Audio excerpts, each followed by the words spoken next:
Hello there, Dr. Lepora here. I hope that you are safe and you are well. Today we're going to talk about how to increase the change maturity of your organization. It's a very exciting day because we're continuing our 4-part series of transformational change.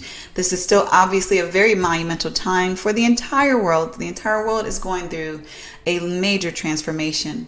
We've kicked off our 4-part series with part 1, individual transition change.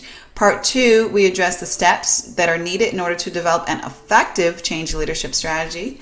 And thirdly, we address the 10 pitfalls that you need to avoid to successfully lead change. And lastly, now we're addressing ways to increase change maturity throughout your organization. ProSci has developed a change maturity model. This model illustrates what change maturity looks like at various levels. There are structural efforts that an organization should make to increase the organization's change maturity level. These are evidenced on a high level in this change maturity model that has been developed by ProSci. However, today we're going to talk about those foundational changes that will make such structural change maturity possible.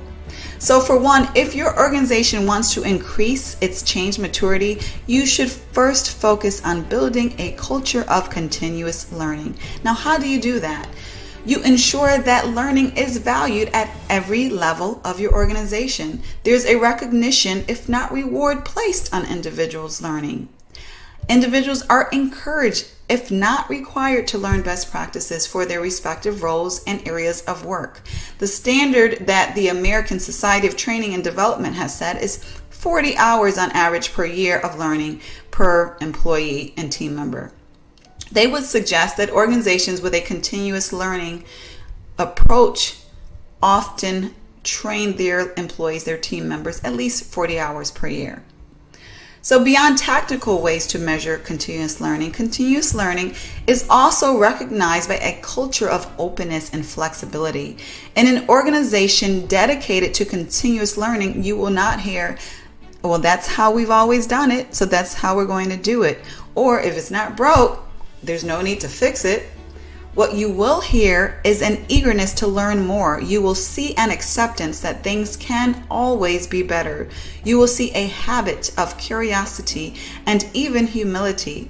Organizations of continuous learning understand that good is the enemy of great and that there are no perfect organizations. Therefore, there's always room for improvement. So they are consistently dedicated to learning those ways to improve. Another way to work on the foundation of change maturity is to allow risks. Change requires risk. Transformation requires even more risk. As we discussed in the last video, transformational change means doing something new. When we do something new, we are facing the unknown, a lack of predictability. If healthy and calculated risk is discouraged in your organization, then so is change. You cannot make a change happen without taking risk. In accord, you must practice forgiveness of mistakes in an organization to increase the change maturity of your organization. If your organization is not forgiving of mistakes, then your employees will be sure to do things as they have always done them. They will not take the risk because it will not be worth it for them. They will not veer outside of the safe and predictable rails that have been placed, and therefore they will shun change. When your organization is forgiving of mistakes, then your organization's members and staff will be more comfortable to take risks that they believe are in the best interest of the organization.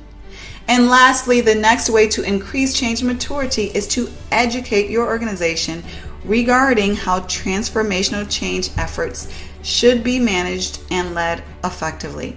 Sure, there are differences in change efforts. However, there are rigorous practices and methodologies that should be followed. There are components of change management that should be understood at every level of your organization.